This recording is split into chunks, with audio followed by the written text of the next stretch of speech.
سمعوا لكم، انا كلش مريض. يحتاج لك شرب.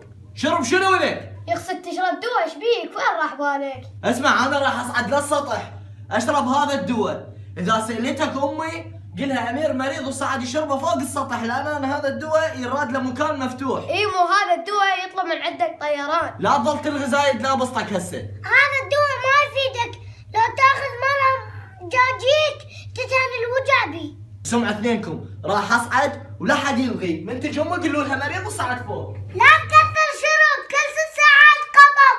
اقرا اخوي اقرا. صغير جاوب هذا الغضب. اخوي امير، اقول لك اليوم نصبت لنا الميز، اريد اسكر. يا ميس فادي انت طاب بالملهى؟ حبيبي احنا راح نشرب بالسطح. ايش معنى بالسطح؟ مو اكو طير زاجر راح ينزل يشرب ويانا. ايش بيك ما تقول ايش بيك غير حتى اهلي ما يدرون؟ اسمع، انا حطيت العرق بشيش مال دواء. والمزه كبسول؟ لا المزه قطن وشاش صاير لوت بصماخ. اسمع فادي، المزه عليك بس بشرفك. بشرفك لا تجيب لي فستق وجوز. على ما اقشر الجوزه يطير الشرب من راسي. تجيب لي حمص بطحينه. شنو هاي الحمص بطحينه؟ هذا يحطونه للسطح حتى ما يخر.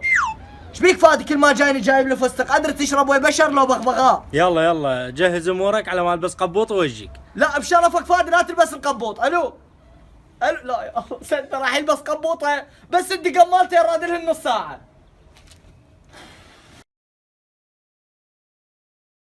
يعني اقول لك لا تجيب لي فستق، تجيب لي جزار. جاي تسكر ويا ارنب انت؟ غير دورت لك على طمس بحنينه ماكو، جبت جزر. هاي يما سلامات ايش بيك؟ لا يما ماكو شيء، مجرد سكره عابره. شنو؟ قصدي يما فادي صاحبي مريض خطيه، قلت اشرب وياه دوا خو ما خليه قاعد هنا ويشرب وحده. خوفتني ولك.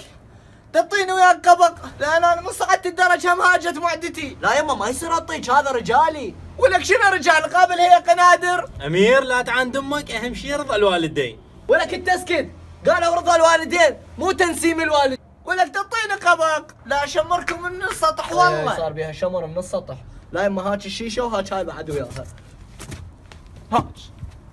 اسمع فادي اعطيتها شيشه ونص، اذا صار بيها شي ترى تتطلق هاي المره برقبتك. هاي يما بشر شو اخبارك؟ ولك شو اشتهيت خس؟ سمعت؟ حتى اللي ما تعرف بالشرب تريد خس ويا الشرب، وانت جايب لي جزر. ارنب انا ارنب، هسه خلص شرب واروح بالقفص البد.